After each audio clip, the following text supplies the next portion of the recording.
Christ nous rend libres.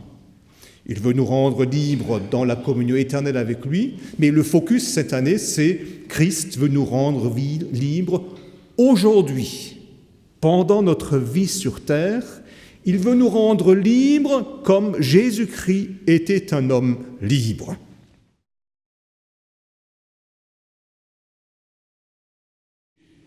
Jésus-Christ était un homme libre de tout péché.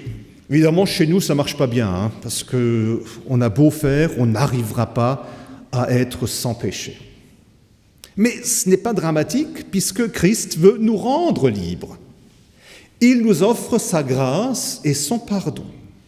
Cette liberté n'est accessible que si nous acceptons de reconnaître nos fautes, si nous acceptons de nous remettre en question, si nous faisons preuve de repentir et si nous sommes sincèrement décidés à nous amender, autrement dit, à ne pas recommencer. Et chers frères et chères sœurs, c'est un des aspects auquel nous voulons accorder une importance particulière cette année, cet aspect de la repentance, de se remettre tout le temps en question pour pouvoir accéder au plein pardon de Christ qui veut nous rendre libres.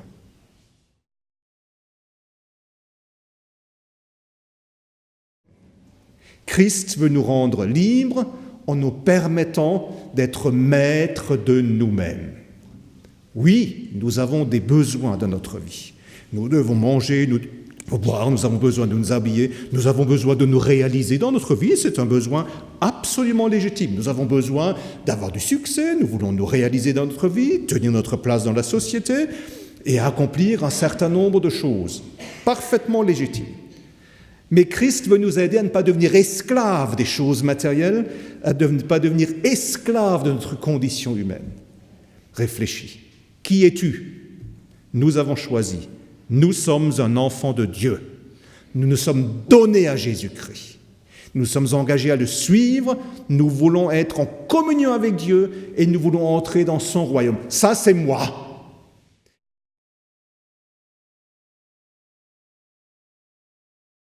Christ veut nous rendre libres comme lui l'a été. Il nous apprend à aimer comme lui a aimé. Nous ne sommes pas aveugles, nous sommes tous sauf naïfs. Nous voyons l'altérité de notre prochain. Il n'est vraiment pas comme nous, il est vraiment différent et parfois cette différence nous pèse. Ok, il est différent, mais c'est quelqu'un pour qui Jésus est mort. Et ça prime sur tout. Jésus est aussi mort pour sauver celui-là.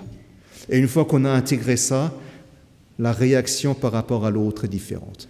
Moi, je vois une chose, Dieu l'aime, il est mort pour lui, et je voudrais qu'il ait le même salut que moi, j'ai obtenu.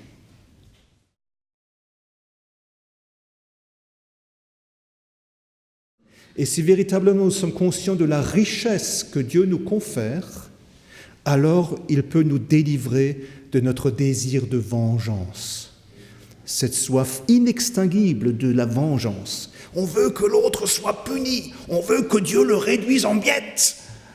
Il faut qu'il souffre, il faut qu'il soit puni. Mais encore une fois, c'est une soif inextinguible parce que quoi qu'il arrive, on ne sera jamais complètement satisfait. Et finalement, on se rend compte, ceux qui aspirent à la vengeance sont devenus des esclaves de cet esprit.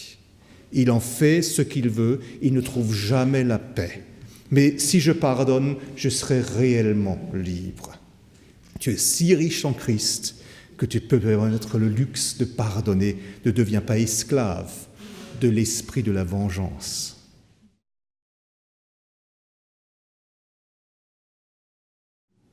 Si nous avons parfaitement confiance en Dieu, Dieu me donne ce dont j'ai réellement besoin. Sa grâce me suffit. Alors je deviens disponible pour servir.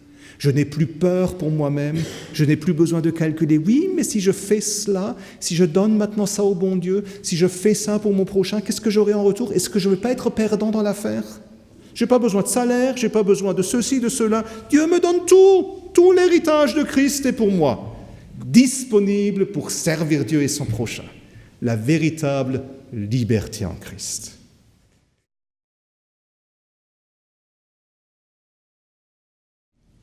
Aujourd'hui, n'importe qui a le droit de dire n'importe quoi. On peut exprimer publiquement les idées les plus saugrenues. Je respecte. Mais à ce moment-là, il faut aussi qu'on accepte que nous, chrétiens, nous disions aussi ce que nous pensons. Là aussi, Christ voudrait nous rendre libres en nous donnant le courage, en disant, écoute, annonce l'Évangile. Je ne te demande pas de convertir le monde entier, mais il faut que la voix de l'Évangile se fasse entendre. Il faut quand même que quelqu'un dise, non, ça, on ne peut pas le faire. Là aussi, Christ veut nous rendre libres. N'ayons pas peur de parler ouvertement de notre attachement à l'Évangile et à ses valeurs.